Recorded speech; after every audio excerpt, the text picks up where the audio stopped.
And we start this half hour of Wavy News 10 midday with breaking news. The brother of the late Cody Bigsby just testified in the trial against his father, Cody Bigsby.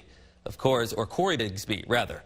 Corey Bigsby is currently charged in connection to the death and disappearance of 4-year-old Cody Bigsby that went missing in January 2022. 10 on your side's Aesia Tolliver is live now. She was the only local reporter with a clear view of the 7-year-old who testified and wrapped up his testification just moments ago. Aesia. Brett, thank you. Yes, I was directly in front of the jury, so on that front row on the very side corner, so I had a clear view of the monitor and the 7-year-old's testimony. I will not be naming this little boy just due to the sensitivity of his age, but I do want to walk you through what we've heard so far. The little boy really wasn't even barely big enough to see over the table. That's how little he was when he was sitting there in that monitor.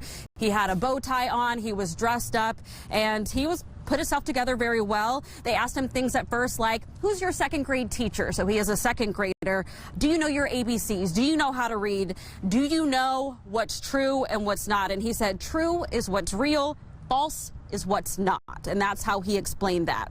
He did start to get a bit emotional, put his hands over his head a few times, but this is when things really turned. At some point when he was living with his father, he wanted to play with his brothers upstairs. And when he went upstairs to go play with his brothers, Cody would not wake up. He wasn't able to wake him. He shook little Cody around 4 times, he says, and called out his name, Cody, Cody, wake up. He says he noticed his face was red, dry, and bruised, and that his eyes were open, but that he was not moving and was not saying anything at that time. And that's when he really started to cry. They had to give him some tissues. He said the bruises on little Cody's face were purple. And that he, at one point, Anton Bell even picked up the boy who was testifying onto the desk and had him demonstrate how little Cody was laying when he wasn't moving. And he said, quote, I was thinking he was dead. So he runs downstairs to his father and he says, Dad, Cody. And he says, Dad said nothing was wrong. So then he went back upstairs to go try and wake little Cody again. Again, his eyes open the entire time, but nothing happened. He did not move. And then they went on to talk about times he went to Busch Gardens and things like that. But right now, he's actually answering questions from Corey's attorney. Let me get that right. The defense is now asking the little boy some questions. It seems like they are somewhat trying to discredit his testimony, asking specific dates. The little boy saying, I don't know. I'm not sure. Did you talk to this person, that person? I don't know. So that's kind of what's happening right now. But he did specifically ask, did your mom tell you what to tell us? He said, no, my mom did not. He said, did your mom tell you where Cody was? The little boy said, no. Where do you think your brother is? He asked the little boy, and his brother said, I don't know. So that's kind of where we are right now.